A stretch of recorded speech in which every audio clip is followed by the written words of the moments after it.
Hi there everybody. Today I want to talk to you about the conscious, the subconscious and the unconscious mind. Now, the conscious mind is the logical, thinking, reasoning mind. So for instance, there's a fire. If I put my finger in that fire, I will get burnt. You're thinking about it consciously. Okay, so you have a choice and you can make the choice. Now, your subconscious mind, that is where we live most of the time, and that is like your automatic life. You're on complete autopilot. One of the ones I always like to think of is you drive to work the same route all the time, and you get to work and you think to yourself, "God, I have no recollection of actually driving to work today or driving along that road." And that happens a lot. Another one is if I'll spit it out in a minute. If you've got, hi Mandy, if you've got your PIN number in your card and you go to put your PIN number in, more often than not, you do that on autopilot, don't you? You just do, and then occasionally you go to think about it and you think, "Oh, crikey me, I can't remember my number." And more often than not, if you just relax, take a couple of breaths and let your finger do the talking, that's I always think your finger knows where to go, does it automatically, and you're okay. But in your subconscious mind, if someone asks you for an address, or "Oh, what's your mum's address?" or "What's your address?" you don't keep that in your conscious mind. You're not thinking about that all the time, but you can drag it from your subconscious mind and put it in your conscious mind, and then you reel off the address. I would have said telephone number, but nobody remembers numbers anymore, do they?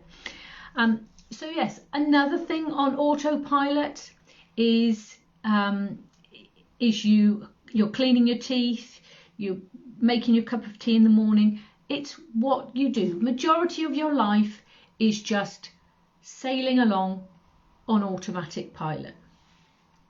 But then you have your unconscious mind. Now, in your unconscious mind, it has everything. It knows everything. And the subconscious mind filters through as much as it thinks you can handle. But in those deep, buried in your unconscious mind are your beliefs. Your beliefs, your thoughts and your feelings. And often we call them limiting beliefs because that's what it is. We limit the belief that we have. So if you are brought up in a religious house, if it's a Catholic house, there are lots of rules and kind of regulations that go along with that. Very often it will be your parents and your grandparents. They've all come along and you have been given all these and you've picked them up, and there's lots of rules and regulations. Well, as you grow older, maybe you will question those beliefs and suddenly think, is that really the case? Do I really believe that? And so when you question a limiting belief, a belief that has a limit on it, you can change it. Once you've questioned it, then you can change it to something else. Let's think of another way. We'll think of if you are brought up in a family that is a very wealthy family, the chances are you will, not necessarily down to intelligence, but the chances are you will go on to make money because you don't think that you won't. Money is there and you expect money always to be there. But if you are brought up in a family that is quite poor, your belief may be that you have to poor, that you can't have more money than this year. We have to be, that is the way our life is. And then you have a limiting belief. You're stuck in there. And then occasionally you will get somebody who breaks through that limiting belief and they say to themselves, I am not going to be poor when I'm old. I am going to make money. So they've broken through that limiting belief. They've questioned it. And they go on to sky's the limit, make lots of money. Excuse me. So it's what you expect life to be like. If you are brought up in a household where your mother is dominated by your father, and you expect that is the sort of person that you will have. That's what you expect. That is your belief. So you don't believe that you can find somebody nice. It's limiting you to only finding and attracting the same sort of people. Obviously, if you question that, you think, I'm never going to be somebody like that, then that's great. But you're questioning that belief. Now, these beliefs are really dig deep, right? And one of the other things I was thinking about as well is, as a society, our beliefs change as well. When I was very young, if somebody was in their 50s and 60s, they were considered old. My grandparents and my great aunts and everything, they were old in their 50s and 60s, and they dressed very old. Excuse me, it's gone very dark all of a sudden. They dressed very old as well. And I would say 50 years ago, you would not have seen a 50, 60-year-old woman wearing a pair of jeans.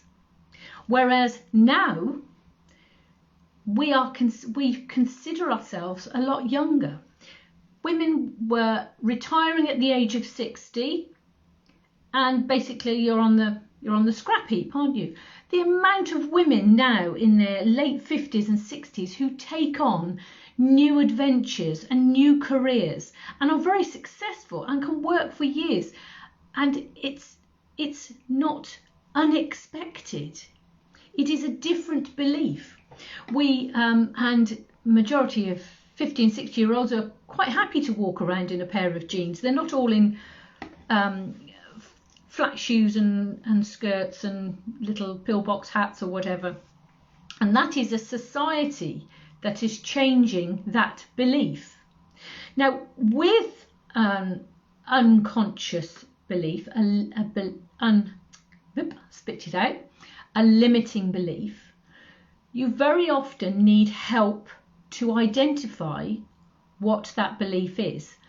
And like I say, once you've questioned a belief, then you can change it. But it sometimes does take time to find out exactly what it is. Now, I help women who struggle with anxiety but I can help you to investigate what your limiting belief is, whether it be why you don't earn X amount of money, because your limiting belief says I can only earn X amount. I think one of my limiting beliefs was that men earned the money, women didn't earn the money. It was the men who earned the money. Women just had pin money, and that was my limiting belief. And that comes a lot with my age group as well. But I could always also look at why maybe your self-esteem, you have a very low self-esteem, which sometimes does come with anxiety, but it isn't always connected with anxiety. You can have a low self-esteem and still not be necessarily an anxious person. So yes, so those are things that I can help with. And if you want to have a chat, please contact me. I would love to set you digging deep into your limiting beliefs and break free and challenge them. So take care, everybody. Thank you very much for listening. My name is Jane DeVay.